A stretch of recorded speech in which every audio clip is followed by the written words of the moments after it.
Hello दोस्तों। वर्तमान महावीर खुला विश्वविद्यालय Kota BA second year examination 2026 political science subject है। पेपर कोड है PS04 जिसका विषय है इंडियन पॉलिटिकल एंड इंट्रोडक्शन।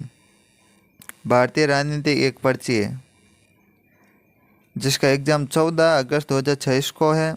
उनके लिए इम्पोर्टेंट क्लास रहेगी political science PS04 BA second year वालों के लिए ये इम्पोर्टेंट क्लास रहेगी।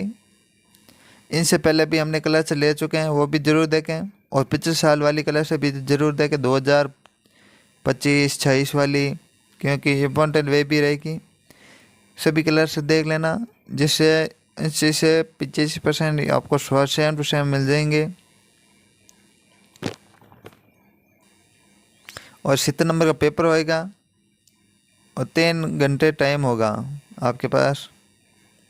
पहला खंड है लघु उत्तरीय प्रश्न दीर्घ अति लघु उत्तरीय प्रश्न है, जिसमें पहला क्वेश्चन है भारतीय संविधान के प्रस्ताव में हम भारत के लोग तथा अतएव द्वारा इस संविधान को अंगीकृत अधिनियम और आत्मप्रीत करते हैं का महत्व बताइए। हम भारत के लोग से स्पष्ट होता है कि संविधान की वास्तविक शक्ति जनता में निहित है। अंगीकृत अधिनियम आत्मसमर्पित करते का अर्थ है भारत के लोगों को स्वयं इस संविधान को स्वीकार किया, लागू किया, स्वयं को समर्पित किया। इससे संविधान की लोकतांत्रिक जनसत्ता की भावना व्यक्त होती है। नेक्स्ट क्वेश्चन है बंदी प्रत्याशीकरण लेख रिट और परामर्श लेख रिट में क्या अंतर है। बंदी प्रत्याशीकरण का उद्देश्य किसी व्यक्ति को अवैध हिरासत से मुक्त कराना है। परमादेश के द्वारा न्यायालय किसी लोग, अधिकारी या संस्था को इसका वैधानिक कर्तव्य को पूरा करने का आदेश देता है। क्वेश्चन है भारत के सर्वोच्च न्यायालय के अपीलीय और साकार क्षेत्राधिकार में अंतर बताइए।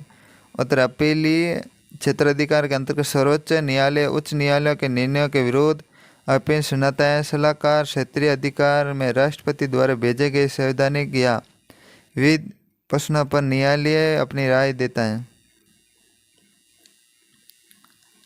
अगला क्वेश्चन है भारत में राज्यपाल की अनुमतियों से आप क्या समझते हैं। उत्तर है राज्यपाल को अपने अधिकारियों कार्यालय के लिए न्यायालय में उत्तरदायी नहीं ठहराया जा सकता है। कार्यालय कार्यकाल के दौरान उनके विरोध बना अनुमति के आपराधिक कार्रवाई नहीं की जा सकती है। इन्हें ही राज्यपाल की अनुमतियाँ कहा जाता है। अगला क्वेश्चन है भारतीय संविधान में प्रावधान किए गए संवैधानिक उपचार के अधिकार को स्पष्ट कीजिए। उत्तर अनुच्छेद 32 के अंतर्गत प्रत्येक नागरिक को अपने मौलिक अधिकारों के उल्लंघन पर सीधे सर्वोच्च न्यायालय जाने का अधिकार प्राप्त है। न्यायालय 5 प्रकार के रिट जारी कर अधिकारों की रक्षा करता है। इस संविधान की आत्मा कहा गया है। अगला क्वेश्चन है वित्त विधेयक या धन विधेयक के संदर्भ में राज्यसभा को लोकसभा की समान शक्तियाँ क्यों प्राप्त नहीं है। उत्तर धन विधेयक केवल लोकसभा में प्रस्तुत किया जाता है। राज्यसभा इसे केवल 14 दिनों तक रोक सकती है तथा केवल सुझाव दे सकती है। अंतिम निर्णय लोकसभा का ही होता है। अगले क्वेश्चन है भारतीय चुनाव आयोग के समक्ष विद्यमान कोई 4 चुनौती का उल्लेख कीजिए। उत्तर है चुनाव में धनबल का बढ़ता प्रभाव, बाहुबल पर अपराधीकरण, फर्जी मतदान एवं मतदाता की सूची त्रुटियां, सोशल मीडिया पर भ्रामक प्रचार, आचार संहिता का उल्लंघन। अगला खंड है लघु उत्तरीय प्रश्न है। आगे बढ़ने से पहले हमारे YouTube channel Balaji class subscribe कर लेना। वीडियो अच्छा लगे लाइक कमेंट शेयर जरूर करें। ये PS04 पॉलिटिकल साइंस का एग्जाम है। क्वेश्चन राज्य के नीति निर्देशक तत्वों में सामयिक गांधीवाद लक्ष्य पर परीक्षण कीजिए। उत्तर भारतीय संविधान के नीति निर्देशक तत्वों में महात्मा गांधी के विचारों का विशेष प्रभाव दिखाई देता है। इनका उद्देश्य ग्राम स्वराज, सामाजिक न्याय तथा आर्थिक समानता की स्थापना करना है। संविधान में ग्राम पंचायतों को सशक्त बनाना, कुटीर एवं लघु उद्योगों को प्रोत्साहन देना, कमजोर वर्गों के हितों की रक्षा करना तथा शराबबंदी को बढ़ावा देने जैसे प्रावधान किए गए हैं। पशुधन संरक्षण, कृषि सुधार तथा ग्रामीण विकास भी गांधीवादी विचारधारा के महत्वपूर्ण अंग है। इस सिद्धांतों का उद्देश्य आत्मनिर्भर गांवों का निर्माण, शोषण मुक्त समाज तथा सभी नागरिकों के लिए सम्मानजनक जीवन सुरक्षित करना है। यद्यपि यह न्यायालय द्वारा लागू नहीं कराया जा सकता, फिर भी सरकार के लिए नीति निर्माण मार्गदर्शक सिद्ध होते हैं। इस प्रकार नीति निर्देश तत्वों में गांधी जी के आदर्शों का संवैधानिक स्वरूप प्रदान किया गया है। अगला क्वेश्चन है, भारतीय संविधान एकात्मक लक्षणों सहित संघात्मक शासन की व्यवस्था करता है, समझिए। उत्तर है, भारत का संविधान संघात्मक व्यवस्था पर आधारित है क्योंकि इसमें केंद्र और राज्य के बीच शक्तियों का विभाजन किया गया। लिखित और सर्वोच्च संविधान स्वतंत्र न्यायपालिका तथा संविधान शासन की विशेष प्रक्रिया संघीय व्यवस्था की विशेषता है। साथ ही भारतीय संविधान में अनेक एकात्मक लक्षण भी हैं, जिसे एकल नागरिकता, राज्यों के राज्यपाल की नियुक्ति, राष्ट्रपति द्वारा आपातकाल के केंद्र शक्तियों विस्तार, अखिल भारतीय सेवाएं तथा अवशिष्ट शक्तियों केंद्र प्राप्त होना। इन विशेषताओं के कारण भारत में पूर्णतः संघीय नहीं बल्कि संघात्मक व्यवस्था वाला एकात्मक झुकाव का राज्य माना जाता है। संविधान निर्माताओं के राष्ट्रीय एकता, प्रशासनिक दक्षता को ध्यान में रखते हुए इसे मिश्रित व्यवस्था अपनाया। अगले क्वेश्चन है, राज्यपाल मात्र एक संवैधानिक प्रमुख से कहीं अधिक है, स्पष्ट कीजिए। उत्तर है, राज्यपाल राज्य का संवैधानिक प्रमुख होने के साथ साथ अनेक महत्वपूर्ण शक्तियों का प्रयोग करता है। वह मुख्यमंत्री की नियुक्ति करता है, मंत्रिपरिषद को शपथ दिलाता है और विधानसभा का अधिवेशन बुलाने, स्थगित करने और भंग करने की शक्ति रखता है। राज्यपाल विधेयकों को स्वीकृति दे सकता है और राष्ट्रपति के विचार हेतु सुरक्षित रख सकता है। राज्य में संवैधानिक संकट की स्थिति में वह राष्ट्रपति को अनुच्छेद 356 के अंतर्गत रिपोर्ट भेज सकता है। कुछ परिस्थितियों में राज्यपाल अपने विवेकाधिकार का भी प्रयोग करता है। अनुसूचित क्षेत्रों तथा विशेष राज्यों में भी इसका अतिरिक्त जिम्मेदारियां दी गई हैं। इसलिए राज्यपाल केवल औपचारिक प्रमुख नहीं बल्कि राज्य प्रशासन और केंद्र राज्य संबंधों में महत्वपूर्ण भूमिका निभाने वाले संवैधानिक पदाधिकारी हैं। नेक्स्ट क्वेश्चन है, भारतीय न्यायपालिका की स्वतंत्रता को सुनिश्चित करने के लिए क्या कदम उठाए। उत्तर, भारतीय संविधान न्यायपालिका की स्वतंत्रता को लोकतंत्र का आधार मानता है। इसके लिए न्यायाधीशों की नियुक्ति संविधान के अनुसार की जाती है तथा उन्हें केवल महाभियोग की कठिन प्रक्रिया द्वारा ही हटाया जा सकता है। उनके वेतन, भत्ते, सेवा शर्तों में नियुक्ति के बाद उनके प्रतिकूल परिवर्तन नहीं किया जाता है। सर्वोच्च एवं उच्च न्यायालय को न्यायालय पुनर्वलोकन की शक्ति प्रदान की गई है, जिससे वे संविधान के विरुद्ध बनाए गए कानून को निरस्त कर सकते हैं। न्यायपालिका कार्यपालिका और विधायिका से स्वतंत्र होकर कार्य करती हैं। न्यायालय के प्रशासनिक एवं न्यायिक कार्य में बाहरी हस्तक्षेप स्वीकार नहीं किया जा सकता। इन सभी संवैधानिक प्रावधानों का उद्देश्य निष्पक्ष न्याय, विविध शासन तथा नागरिकों के अधिकार की रक्षा करना है। अगला क्वेश्चन है, मौलिक अधिकार पर एक टिप्पणी लिखिए। उत्तर है, मौलिक अधिकार भारतीय संविधान के भाग 3 अनुच्छेद 12 से 35 में वर्णित हैं। यह अधिकार प्रत्येक नागरिक की स्वतंत्रता, समानता और गरिमा की रक्षा करते हैं। इनमें समानता का अधिकार, स्वतंत्रता का अधिकार, शोषण के विरुद्ध अधिकार, धर्म की स्वतंत्रता का अधिकार, सांस्कृतिक एवं शैक्षणिक अधिकार, संवैधानिक उपचारों का अधिकार शामिल है। इन अधिकारों के माध्यम से नागरिकों को राज्य के मनमाने व्यवहार से सुरक्षा मिलती है। यदि किसी मौलिक अधिकार का उल्लंघन होता है तो व्यक्ति सर्वोच्च न्यायालय, उच्च न्यायालय की शरण ले सकता है। डॉक्टर भीमराव अम्बेडकर ने संवैधानिक उपचारों के अधिकार को संविधान की आत्मा कहा है। मौलिक अधिकार लोकतांत्रिक शासन की सफलता और नागरिक का सर्वांगीण विकास के लिए अत्यंत आवश्यक है। क्वेश्चन है, मंत्रिपरिषद पर नियंत्रण स्थापित करने में भारतीय संसद की शक्ति का ह्रास होने के कारण क्या है। उत्तर, भारतीय संसद के नियंत्रण में कमी आने से कई कारण हैं। दल बदल विरोधी कानून के कारण संसद अपनी स्वतंत्र राय कम व्यक्त कर पाते हैं। राजनीतिक दलों में दलगत अनुशासन और विलप व्यवस्था के कारण सदस्य सरकार के विरोध मतदान नहीं कर सकते हैं। प्रधानमंत्री मंत्रिपरिषद का प्रभाव बढ़ने से संसद की भूमिका अपेक्षाकृत कम हो गई है। लोकसभा में बहुमत प्राप्त सरकार के कारण अविश्वास प्रस्ताव सफल होना कठिन होता है। संसद का सीमित कार्यकाल प्रश्नकाल में व्यवस्थादान और अध्यादेश का अधिक प्रयोग भी नियंत्रण को कमजोर करते हैं। इन कारणों से संसद का कार्यपालिका पर प्रभाव पहले से अपेक्षा कम माना जाता है। अगला क्वेश्चन है, भारत में न्यायिक पुनरावलोकन की शक्ति को सीमित क्यों माना गया? उत्तर है, भारत में न्यायिक पुनरावलोकन की शक्ति सर्वोच्च एवं उच्च न्यायालय को प्राप्त है, लेकिन इसे पूर्णतः असीमित नहीं माना जाता है। न्यायालय केवल संविधान के आधार पर कानूनों की वैधता जांच कर सकते हैं, वे स्वयं नया कानून नहीं बना सकते। संसद संविधान संशोधित कर सकती है, परंतु वे संविधान के मूल ढांचों को नष्ट नहीं कर सकती। न्यायालय केवल ही उन्हीं मामलों में हस्तक्षेप करते हैं जो उनके समक्ष प्रस्तुत किया जाता है। इसलिए न्यायपालिका विधायिका कार्यपालिका के लिए अधिकारों का सम्मान करते हुए सीमित दायरे में न्यायिक पुनरावलोकन का प्रयोग करती हैं। इसी कारण इसे सीमित शक्ति माना जाता है। अगला क्वेश्चन है, भारतीय राजनीति में क्षेत्रवाद से आप क्या समझते हैं? उत्तर है, क्षेत्रवाद वह भावना है जिसमें किसी भी विशेष क्षेत्र या राज्य या भाषा के हितों को राष्ट्रीय हितों से अधिक महत्व दिया जाता है। यह भावना आर्थिक, सांस्कृतिक, भाषाई, राजनीतिक कारणों से उत्पन्न होती है। क्षेत्रवाद के कारण अलग राज्यों की मांग, संसाधनों के बंटवारे को लेकर विवाद, क्षेत्रीय राजनीतिक दलों को प्रभाव बढ़ता है।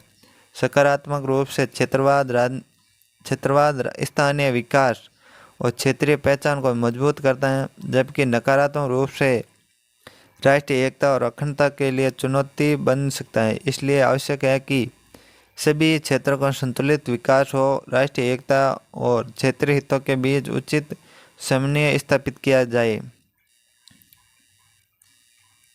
अगला खंड से दीर्घोत्तरीय प्रश्न है, जिसमें पहला क्वेश्चन है, भारतीय संविधान द्वारा प्रावधान किए गए मूल अधिकार पर प्रकृति और महत्व परीक्षण करें।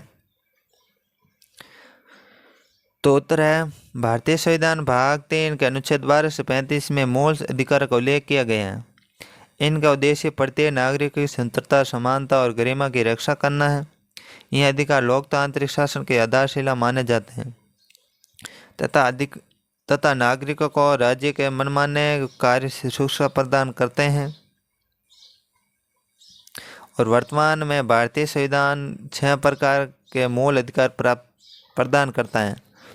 पहला है समानता का अधिकार, स्वतंत्रता का अधिकार, शोषण के विरुद्ध अधिकार, धर्म स्वतंत्रता का अधिकार, सांस्कृतिक एवं शैक्षिक अधिकार, संवैधानिक उपचारों पर अधिकार। इन अधिकारों के माध्यम से सभी नागरिकों को कानून के समक्ष समानता, अभिव्यक्ति की स्वतंत्रता, धर्म का पालन करने की स्वतंत्रता तथा अपने अधिकारों की न्यायिक सुरक्षा प्राप्त होती है। मूल अधिकार पूर्णतः निरंकुश नहीं है। सार्वजनिक व्यवस्था, नैतिकता, राज्य की सुरक्षा तथा राज्यों के हितों को ध्यान रखते हुए उन युक्तिसंगत प्रतिबंध लगाए जा सकते हैं। यदि किसी नागरिकों के मूल अधिकार को उल्लंघन होता है तो वे सर्वोच्च न्यायालय या उच्च न्यायालय में रिट याचिका दायर कर सकते हैं। डॉक्टर भीमराव अम्बेडकर ने संवैधानिक उपचारों के अधिकार को संविधान की आत्मा और हृदय का है। इस प्रकार मूल अधिकार नागरिकों के व्यक्तित्व के विकास, सामाजिक न्याय, लोकतंत्र की सफलता तथा विविध के शासन की स्थापना अत्यंत महत्वपूर्ण भूमिका निभाता है। अगला क्वेश्चन है, आगे बढ़ने से पहले हमारे YouTube चैनल बालाजी क्लास को सब्सक्राइब कर लेना। वीडियो अच्छा लगे लाइक, कमेंट, शेयर जरूर करें और पिछली क्लासें भी जरूर देखें। इनसे बाहर जाने की कोई संभावना नहीं है। यह पेपर कोड HI02 नहीं PS04 पॉलिटिकल साइंस का पेपर है। क्वेश्चन है, भारत भारत में केंद्र और राज्यों के माध्यम वित्तीय संसाधनों के बंटवारे के संबंध में संवैधानिक प्रावधानों का परीक्षण करें। उत्तर है भारतीय संविधान में केंद्र और राज्य के बीच वित्तीय संसाधनों के वितरण की व्यवस्था अनुच्छेद 268 से 213 तक की गई। इसका उद्देश्य संघीय व्यवस्था को सदृढ़ बनाना तथा राज्य को वित्तीय सहायता उपलब्ध कराना है। संविधान के अनुसार कुछ कर केवल केंद्र द्वारा लगाए गए और वसूले जाते हैं, कुछ कर राज्यों द्वारा लगाए जाते हैं तथा कुछ करों की आय केंद्र और राज्यों के बीच बांटी जाती है। संविधान के अनुच्छेद 280 के अंतर्गत प्रत्येक 5 वर्ष में वित्त आयोग का गठन किया जाता है। वित्त आयोग के करों के बंटवारे, राज्यों का अनुदान तथा वित्तीय संतुलन बनाए रखने के संबंध में राष्ट्रपति को सिफारिश देता है। इसके अतिरिक्त केंद्र सरकार राज्यों को विभिन्न योजना के लिए अनुदान भी प्रदान करती है। वस्तु एवं सेवा कर जीएसटी लागू होने के बाद केंद्र और राज्यों के बीच समन्वय के लिए जीएसटी परिषद का गठन किया गया, जो कर संबंधी नीतियों का निर्णय लेती हैं। इन संवैधानिक प्रावधानों का उद्देश्य केंद्र और राज्य के बीच वित्तीय संतुलन बनाए रखना, राज्य के विकास को प्रोत्साहित करना और पूरे देश में समान आर्थिक प्रगति सुनिश्चित करना है। इसलिए वित्तीय संसाधनों का न्याय संगत वितरण भारतीय संघीय व्यवस्था का महत्वपूर्ण आधार है। और अगला क्वेश्चन है, आगे बढ़ने से पहले हमारे यूट्यूब चैनल बायोलॉजी क्लासेस को सब्सक्राइब कर लेना। वीडियो अच्छा लगे लाइक कमेंट शेयर जरूर करें। क्वेश्चन है, भारतीय राजनीति के प्रमुख चुनौतियों का विवेचन कीजिए। उत्तर, भारतीय राजनीति विश्व के सबसे बड़े लोकतंत्र का आधार है, किंतु इसके समक्ष अनेक गंभीर चुनौती विद्यमान है। इनमें सबसे प्रमुख चुनौती भ्रष्टाचार है, जिससे शासन व्यवस्था की पारदर्शिता और जनता का विश्वास प्रभावित होता है। राजनीति का अपराधीकरण एक बड़ी समस्या है, क्योंकि आपराधिक पृष्ठभूमि वाले व्यक्तियों को राजनीति में बढ़ती भागीदारी लोकतंत्र को कमजोर करती है। जातिवाद, सांप्रदायिकता, क्षेत्रवाद भी भारतीय राजनीति के लिए चुनौती हैं। यह प्रवृत्तियां सामाजिक सद्भाव और राष्ट्रीय एकता को प्रभावित करता है। चुनावों में धनबल और बाहुबल का बढ़ता प्रभाव निष्पक्ष एवं स्वतंत्र चुनावों को बाधा उत्पन्न करता है। राजनीतिक दलों में आंतरिक लोकतंत्र का अभाव, दल बदल की प्रवृत्ति, अवसरवादी गठबंधन भी लोकतांत्रिक व्यवस्था को कमजोर करते हैं। इसके अंतर्गत बेरोजगारी, गरीबी, शिक्षा, सामाजिक असमानता का विकास में क्षेत्रीय असंतुलन जैसे समस्या भी राजनीति को प्रभावित करते हैं। सोशल मीडिया पर भ्रम सूचना और फर्जी प्रचार भी लोकतांत्रिक प्रक्रिया के लिए चुनौतियां बनकर उभरे हैं। इन चुनौतियों के समाधान के लिए चुनाव सुधार, भ्रष्टाचार पर नियंत्रण, राजनीतिक दलों में आंतरिक लोकतंत्र, पारदर्शिता, सुशासन, नागरिक जागरूकता तथा कानून का कठोर पालन आवश्यक है। इन उपायों से भारतीय लोकतंत्र को अधिक मजबूत और प्रभावी बनाया गया है। अगला क्वेश्चन है, भारत में पंचायती राज व्यवस्था के प्रमुख चुनौतियाँ क्या हैं? उत्तर, भारत में पंचायत राज व्यवस्था का उद्देश्य ग्रामीण स्तर पर लोकतंत्र को सख्त बनाना है, स्थानीय सुशासन को बढ़ावा देता है। 73 संविधान संशोधन द्वारा पंचायतों और संवैधानिक दर्जा दिया गया है। वे भी इसके समक्ष अनेक चुनौतियाँ हैं। सबसे बड़ी चुनौती पंचायतों के पास पर्याप्त वित्तीय संसाधनों का अभाव है। अधिकांश पंचायतें सरकारी अनुदान पर निर्भर रहती हैं। कई राज्यों में पंचायतों को प्राप्त प्रशासनिक और वित्तीय अधिकार नहीं दिए गए हैं, जिससे वे स्वतंत्र रूप से कार्य नहीं कर पाते हैं। ग्रामीण क्षेत्र में अशिक्षा, जागरूकता की कमी, भ्रष्टाचार, भाई भतीजावाद, राजनीतिक हस्तक्षेप भी पंचायतों के प्रभावी कार्य में बाधा बनते हैं। कई स्थानों पर निर्वाचित महिला प्रतिनिधियों के स्थान पर उनके परिवार के सदस्य निर्णय लेते हैं, जिसे सरपंच पति की समस्या कहा जाता है। योजनाओं के कार्यान्वयन, पारदर्शिता की कमी, अधिकारियों को और पंचायतों के बीच समन्वय का अभाव भी विकास कार्यों को प्रभावित करता है। इन चुनौतियों के समाधान के लिए पंचायत को अधिक वित्तीय प्रशासनिक अधिकार दिए जाए। जनप्रतिनिधि को परीक्षण प्रदान किया जाए, सामाजिक आकांक्षण को बढ़ावा दिया जाए, भ्रष्टाचार पर प्रभावी नियंत्रण स्थापित किया जाए। इससे पंचायती राज व्यवस्था अधिक सख्त, उत्तरदायी और जनहितकारी बन सकती। ऐसे वीडियो देखने के लिए हमारे YouTube channel Balaji classes video को सब्सक्राइब कर लेना। वीडियो अच्छा लगा तो लाइक कमेंट शेयर जरूर करें और पिछली क्लास भी जरूर देखें और आने वाली क्लास भी जरूर देखें और पिछले साल वाली क्लास भी जरूर देखें। आप प्ले लिस्ट में जाकर देख लेना।